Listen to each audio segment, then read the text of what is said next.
नमस्कार। इंजेक्शन फ्रूसिमाइड का IV infusion start करते समय किन बातों का ध्यान रखना चाहिए। 1. इसे कभी भी 4 mg पर मिनट से ज़्यादा स्पीड से पुश नहीं करना चाहिए। तेज देने से पेशेंट में सुनने की क्षमता कम यानी ऑटोटॉक्सिसिटी हो सकती है और बीपी डाउन जा सकता है।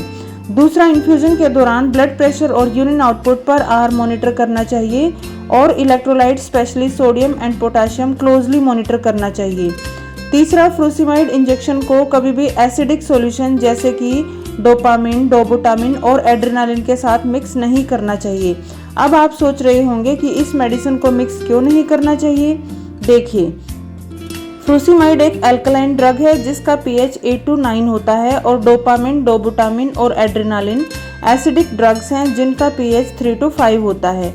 जब एसिडिक ड्रग और अल्कलाइन ड्रग एक ही लाइन या सिरिंज में मिक्स होते हैं तो प्रेसिपिटेशन हो जाता है यानी मेडिसिन जम सकती है, कलर चेंज हो सकता है और क्रिस्टल्स भी बन सकते हैं जो आपको बाहर स्पाइरल लाइन में दिखाई नहीं देंगे और सॉल्यूशन सीधा आईवी लाइन में ही प्रेसिपिटेट हो जाएगा।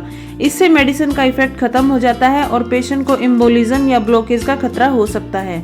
तो इंजेक्शन फ्रूसिमाइड को अलग आईवी लाइन से देना चाहिए और अगर एक ही कैनुला अवेलेबल है तो पहले एक ड्रग को फिनिश करें, उसके बाद नॉर्मल सलाइन से फ्लश करें और फिर दूसरा ड्रग दें। चौथा, इंजेक्शन लैसिक्स का इन्फ्यूजन स्टार्ट करने के बाद भी अगर पेशेंट का यूरिन आउटपुट नहीं है तो इसे तुरंत स्टॉप कर देना चाहिए। हो सकता है आपका पेशेंट रिनल फेलियर में हो।